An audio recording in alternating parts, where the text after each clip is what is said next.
The idea of a universal basic income, or UBI, has been a hot topic in recent years as former U.S. Democratic presidential hopeful Andrew Yang placed it at the front of his campaign. This ignited discussion around what a universal basic income really means for a superpower country like the USA. The concept isn't new. Martin Luther King Jr. argued in 1967 that a guaranteed income would abolish poverty. Before him in the 16th century, more in the 18th century. Spence and Payne, then Russell, Cole, Friedman, gosh, even Nixon threw his hat in the ring for a safety net of income for the poor. Welcome to Alux.com, the place where future billionaires come to get inspired.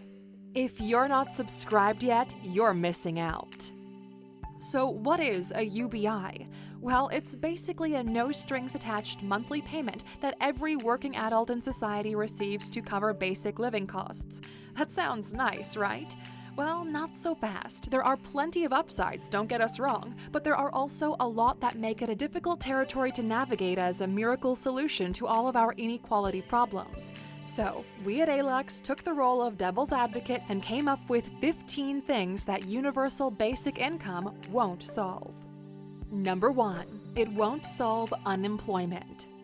Many of those who are against UBI say it will cause too many people to sit home and just claim UBI, in the way people think unemployment benefits motivate people to remain unemployed. This claim is not backed up by any studies, but what is true is that providing everyone with a basic living wage won't change people's unemployed status necessarily. A study of 5,000 people in Finland that ended in 2018 showed that people who received a guaranteed payment of €560 a month, compared with 5,000 that continued to receive the normal government benefits, had no difference between the numbers of days each group worked, and those receiving the benefit only earned €21 less on average than the controlled group during 2017. The truth is, jobs are not disappearing because of technology, but rather they are changing, and usually the unemployed population is failing to keep up with new employment demands.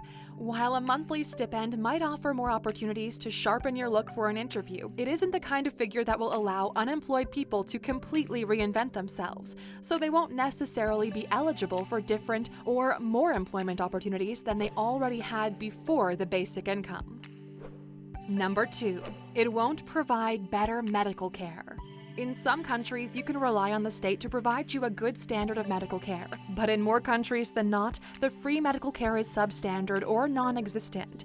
In these countries, people are forced to take out monthly private medical insurance or simply go into debt to cover unforeseen medical bills. When the UBI is discussed, it often means that other government services will be cut or done away with. This means what little or free subsidized medical care is available could disappear. This leaves a small universal basic income amount to cover private medical expenses. Because this won't be possible, many people could be forced to forego medical treatment altogether. Number 3. It won't close the wage gap.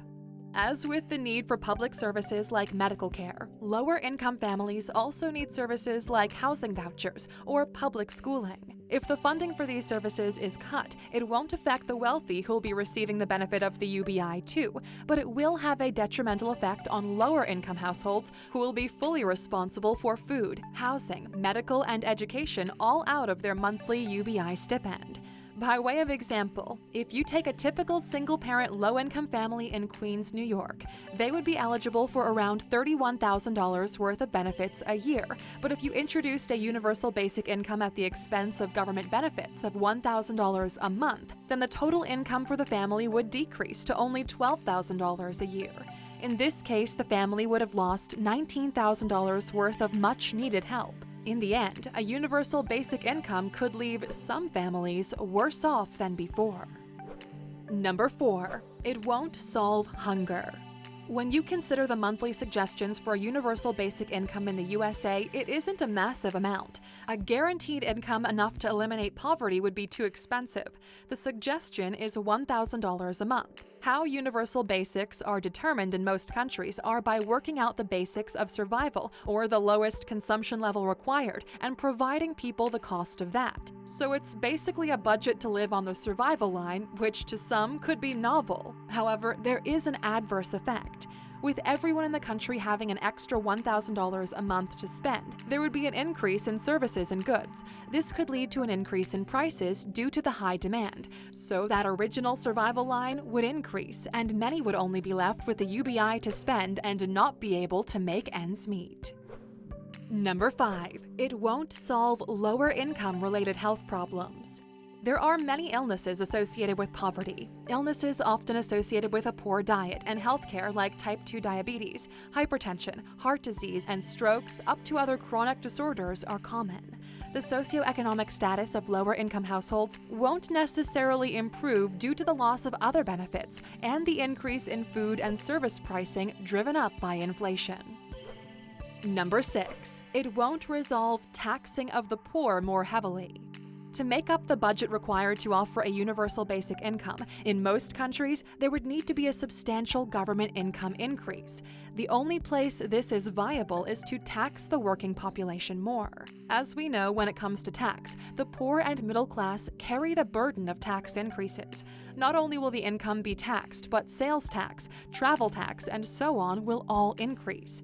These are all taxes the poor can't avoid, while the rich are experts at avoiding. Number 7. It won't necessarily create new skills for the changing job market. One of the main calls for UBI is coming from tech moguls. Richard Branson and Elon Musk feel that a UBI is inevitable as automation through robotics increases. Facebook co-founder Chris Hughes outlined his plan in his book, Fair Shot. According to Hughes, cash is the best thing you can do to improve health outcomes, education outcomes, and lift people out of poverty. You can listen to his book for free by going to Alux.com/freebook and signing up. If it's your first time, our friends at Audible will hook you up.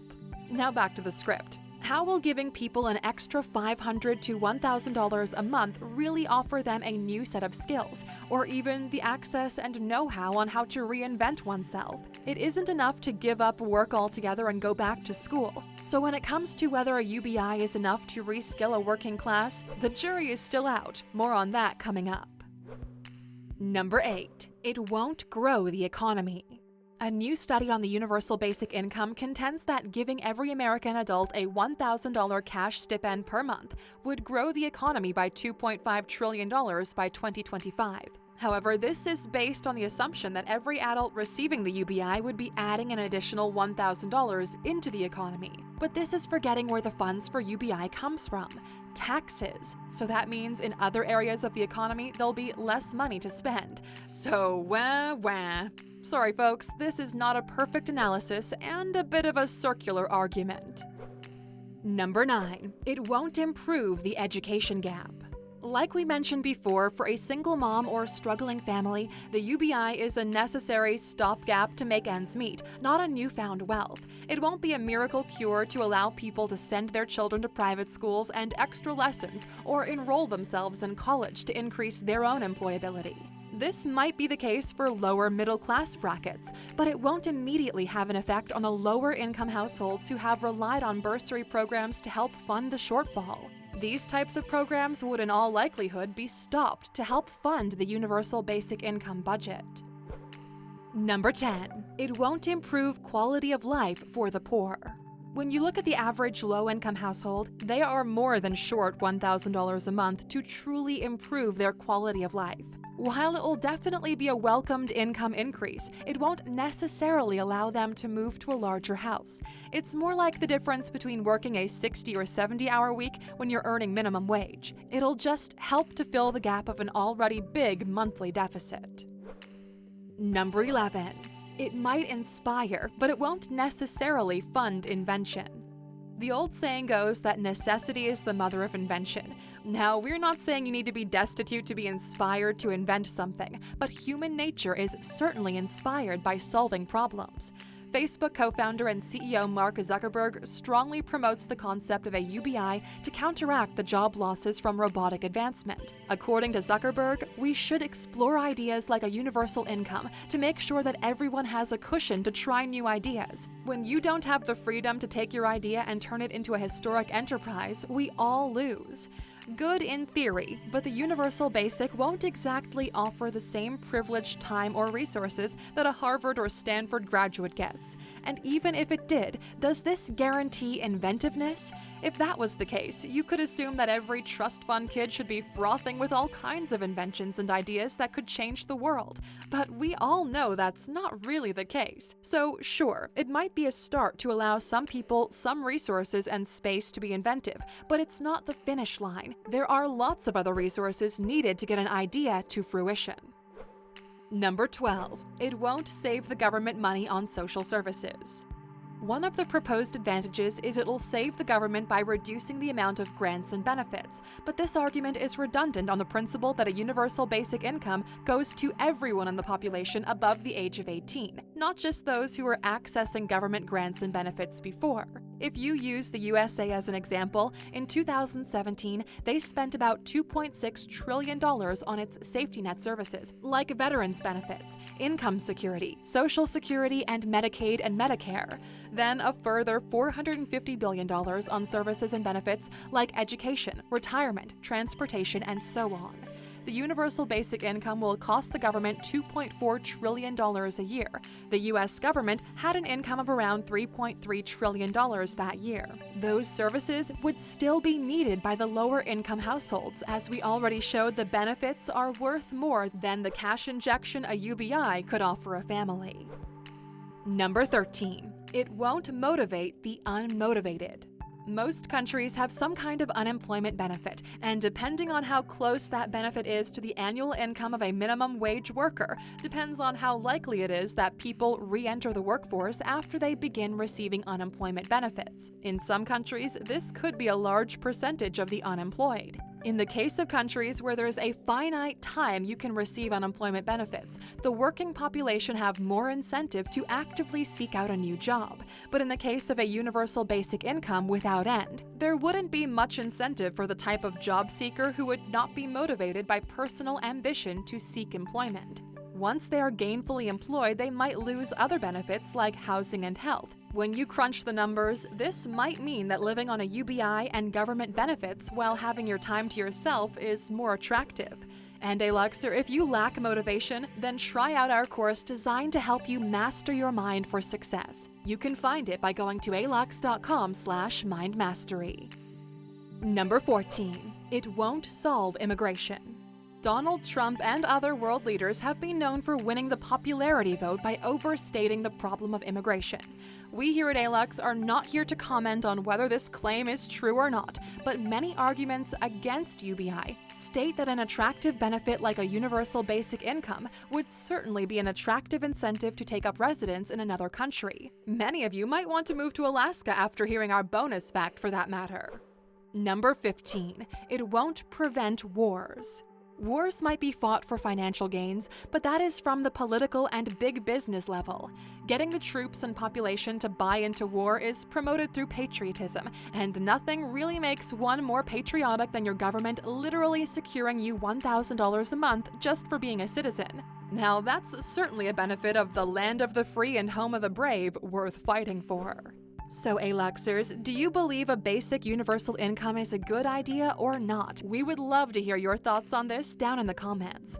Now, since you stuck with us until the end, we said we had a good bonus for you about Alaska, didn't we? Well, in Alaska, there's been a type of universal basic income for nearly 40 years. It's an annual payment that each resident receives as part of a share of that state's oil revenues. In 2019, for example, that amount was $1,606, or around $4,200 on average per household. That's a nice cash injection for struggling families to get ahead. But studies have shown it actually led to a widening of the wealth gap. In middle and high-income households, the extra money was spent on non-academic activities, such as arts, music, and sports, which research suggests can help children get ahead in college and later in life.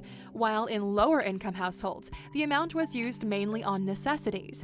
The result is that, sadly, the increase didn't lead to permanent wealth increases or advantages for lower-income households, but it did have an advantage in middle and higher-income homes, increasing the wealth gap between these families. Thanks for watching, Aluxers. We always value your thumbs up, and don't forget to subscribe for more videos every day.